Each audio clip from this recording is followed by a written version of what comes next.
ஸ்ரீமதே ராமானுஜாய நமஹா. முகில் வண்ணன்.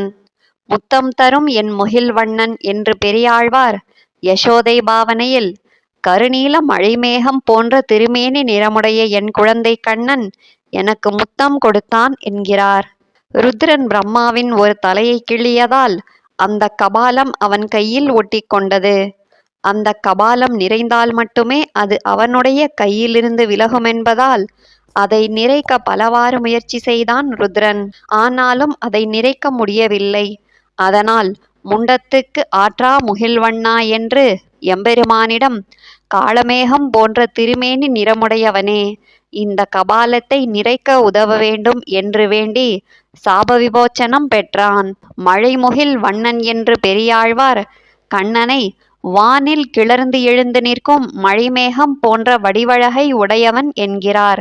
மைத்தட முகில்வண்ணன் என்று கருத்து பெருத்திருக்கிற மழைமேகம் போன்ற திருமேனி நிறம் கொண்டவன் கண்ணன் என்கிறார்.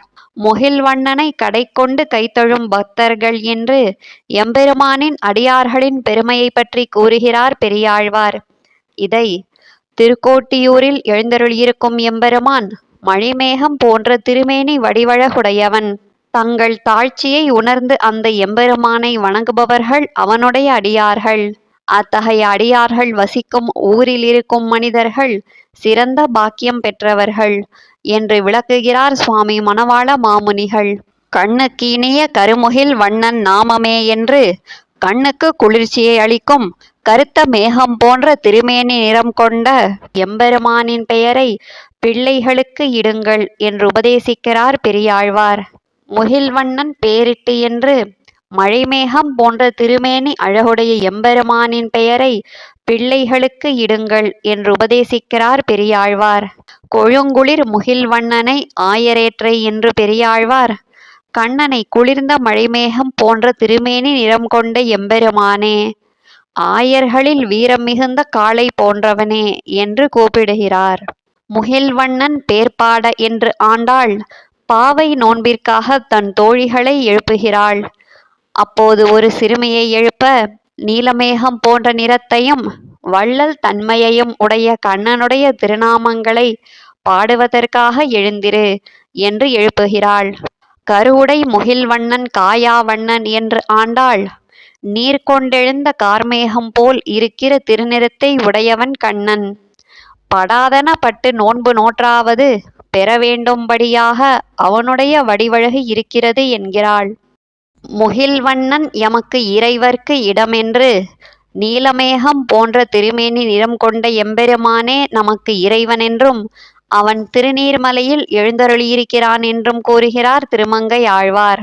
முகில்வண்ணன் உரை கோயில் என்று அந்த எம்பெருமான் திருவன் புருடோத்தமத்தில் எழுந்தருளியிருக்கிறான் என்றும், சிறுபுலியூர் சலசயனத்து ஏறார் முகில்வண்ணனை என்று அவனே சிறுபுலியூரில் எழுந்தருளியிருக்கிறான் என்றும், கருநீர் முகில்வண்ணன் கண்ணபுரத்தான் என்று அவனே திருக்கண்ணபுரத்திலும் எழுந்தருளியிருக்கிறான் என்கிறார் திருமங்கை ஆழ்வார்.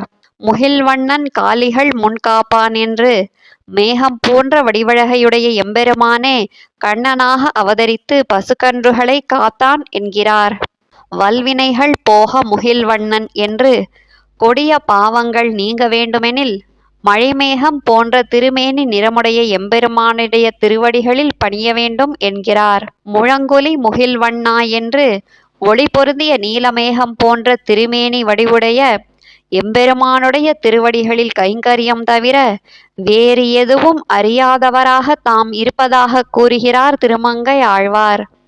மதிக்கோள் முன்னம் விடுத்த முகில்வண்ணன் என்று திருமங்கையாழ்வார் சந்திரனுக்கு ஏற்பட்ட துன்பத்தை போக்கிய எம்பெருமான் மேகம் போன்ற திருமேனி நிறமுடையவன் என்கிறார். ஆலிலையில் முன்னொருவனாய முகில்வண்ணா என்று மேகத்தை ஒத்த திருமேனி நிறமுடைய எம்பெருமான் பிரளய காலத்தில் உலகங்களையெல்லாம் விழுங்கி தன் வயிற்றில் பாதுகாப்பாக வைத்து கொண்டு ஆலிலையில் பள்ளி கொண்டிருந்தான் என்கிறார் பொய்கை ஆழ்வார். இதை பற்றியே பூதத்தாழ்வாரும் உலகேழும் முற்றும் விழுங்கும் முகில்வண்ணன் என்று 7 உலகங்களையும் விழுங்கி தன் வயிற்றில் வைத்து காத்தான் எம்பெருமான் என்கிறார். முழுநீர் முகில்வண்ணன் என்று நம்மாழ்வார் முழுமையான நீர் நிறைந்த மேகம் போன்ற திருமேனி நிறம் கொண்டவன் கண்ணன் என்கிறார். அரவணை மேல் பள்ளி கொண்ட முகில்வண்ணனே என்று மேகம் போன்ற திருமேனி நிறம் கொண்ட சர்வேஸ்வரன் ஆதிசேஷன் என்னும் பாம்பு படுக்கையில் பள்ளி கொள்பவன் என்கிறார். முகில்வண்ணன் பேர் கிளறி கிளறி பிதற்றும் என்று தலைமகளின் தாய் என் மகள் மேகம் போன்ற திருமேனி நிறம் கொண்டவனான எம்பெருமானுடைய திருநாமங்களையே மீண்டும் மீண்டும் சொல்லிப் புலம்புகிறாள் என்கிறார். முகில்வண்ணர்க்கு என் சொல்லியான் சொல்லுகேனோ என்று நம்மாழ்வார் காளமேகம் போல் கருத்த திருமேனி வடிவழகையுடைய எம்பெருமானுக்கு என் நிலைமையை என்ன வார்த்தைகளை கொண்டு எவ்வாறு நான் சொல்வேன்? அதனால் அன்றில் பறவைகளே எனக்காக எம்பெருமானிடம் தூது செல்லுங்கள் என்று நாயகி பாவனையில் பறவைகளை எம்பெருமானிடம் தூது விடுகிறார். ஞாலம் படைத்த முகில்வண்ணனே என்று உலகங்களையெல்லாம் படைத்த எம்பெருமான் மேகத்தைப் போலவே அனைவருக்கும் நன்மையை செய்யும் தன்மை கொண்டவன் என்கிறார். கரிய முகில்வண்ணன் எம்மான் என்று கரிய மேகம் போன்ற திருமேனி நிறம் கொண்ட எம்பெருமானே நமக்கு சுவாமியாய் இருப்பவன் என்கிறார். முகில்வண்ணன் ஏறக்கொலோ என்று தலைமகளின் தாயாக கூறுகிறார் நம்மாழ்வார். தாய் என் மகள் தானே எம்பெருமான் என்கிறாள்.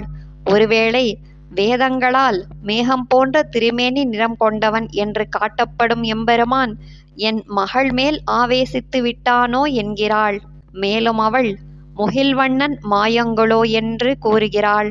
இதை சுவாமி நம்பிள்ளை என் மகள் எப்போதும் தொலைவில்லி மங்கலம் என்று எம்பெருமான் எழுந்தருளியிருக்கும் திவ்ய தேசத்தின் பெயரையே கூறுகிறாள். இதைத் தவிர வேறு ஒரு வார்த்தையும் அவள் வாயிலிருந்து வரவில்லை. மேகம் போன்ற வள்ளல் தன்மை கொண்ட எம்பெருமானுடைய மாயத்தால் இவள் இப்படி இருக்கிறாளோ என்றும் இவள் அடைந்தனள் முகில்வண்ணன் அடியே என்று என் மகள் மழைமேகம் போன்ற திருமேனி நிறமுடையவனான ரங்கநாதனுடைய திருவடிகளை அவனுடைய கருணையால் அடைந்தாள் என்றும் அவனுடைய அருளை பெற்று நற்கதி அடைந்தாள் என்பது பற்றி முகில்வண்ணன் அடியை அடைந்து அருள் சூடி என்றும் தாய் கூறுவதாக விளக்குகிறார். உலகங்கள் எல்லாம் படைத்த முகில்வண்ணன் என்று ஆதி காலத்தில் உலகங்களையெல்லாம் படைத்தவன் காளமேகம் போன்ற திருமேனி நிறமுடைய எம்பெருமானே ஆவான் என்கிறார். நிகரில் முகில்வண்ணன் என்று மழைமேகம் போன்ற ஒப்பில்லாத அழகிய கருத்த திருமேனி நிறம் கொண்டவன் எம்பெருமான் என்கிறார். சோதி சூழ்ந்த நீண்ட முகில்வண்ணன் என்று மிகுந்த தேஜசுடன் கூடிய பெரிய மேகம் போன்ற வடிவழகையுடையவன் கண்ணன் என்கிறார் நம்மாழ்வார். முகில்வண்ணன் பேரார் ஓதுவார் ஆரார் அமரரே என்று நம்மாழ்வார் நீர் நிறைந்த மேகம் போன்ற திருமேனி நிறமுடைய எம்பெருமானுடைய திருநாமங்களை ஓதுபவர்கள் நித்திய சூரிகளுக்கு ஒப்பானவர்கள் என்கிறார். ஆழ்வார் எம்பெருமானார் ஜீயர் திருவடிகளே சரணம்.